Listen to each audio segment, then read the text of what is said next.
Good morning, beautiful people. While many in district leadership are transitioning to other roles outside of CPS, it's important that we acknowledge and respect the experiences of the school leaders who remain in our district. In a principal survey of satisfaction with district leadership during the pandemic, 35% of principals indicated that they were satisfied, 35% were dissatisfied, and 30% were neither satisfied nor dissatisfied.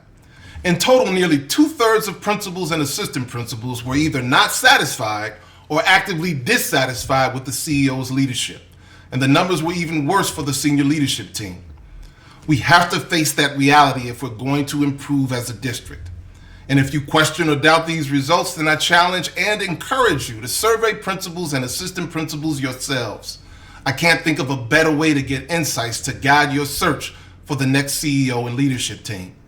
As you plan for the next school year, I ask you to keep in mind that school-level implementation of every decision you make will fall squarely on the shoulders of our principals and assistant principals.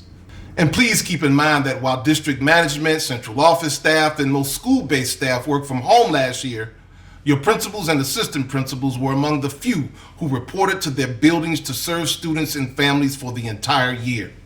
Remember that district management instructed principals and APs to hand out technology to families while refusing to require those families to wear masks when they showed up to get computers. Some individual principals interacted with literally thousands of people who showed up to their schools unprotected. Many of those principals and assistant principals got COVID-19, suffered some of its worst effects, recuperated, and returned to their schools to continue serving students and families. Keep in mind that district management pledged to give principals and APs a few days off during Christmas break, only to renege on that pledge when it required hundreds of them to report for food distribution. Keep in mind that when district management decided to reopen, principals were required to submit school-level reopening plans and schedules to coincide with the district's plans. And remember that each time there was some minor change in the district's plan, or an added teacher accommodation, or a new development at the bargaining table with CTU, principals had to go back to the drawing board and submit new plans and schedules. Principals were directed to waste countless hours and days creating dozens of reopening plans and schedules that were never used, simply because of a compliance mandate from downtown officials who need to justify their existence by giving useless tasks to principals and assistant principals who have real responsibilities to tend to. Keep in mind that after a year with no respite, the head of the talent department boasted that principals would get 2 quote-unquote protected weeks at the beginning of the summer to rest and recoup, only to have the district renege on that promise by scheduling summer school to begin the second rest week, which of course requires principals to cancel the first rest week in order to prepare for that first week of summer school. A few months ago, 4 of you on this board met with 33 of the most accomplished principals in the district. They were immensely appreciative of the fact that you took time to listen to them, as am I. You heard directly from them the toll that this year has taken on their health and well-being. And I'm here today to remind you of what you heard, that they shouldered every burden and responsibility placed upon them by district management. They have carried this district.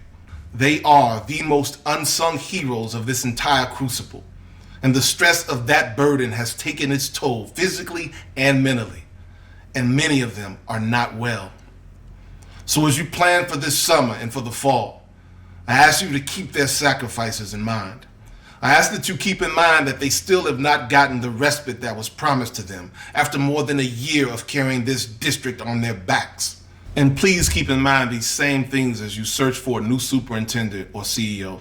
We need a leader who understands that the decisions he or she makes will fall squarely on the shoulders of principals and assistant principals, and who has enough respect for them to get constant, near daily feedback from them during the planning and implementation of any initiative, especially when the success of that initiative depends heavily upon their skill and expertise.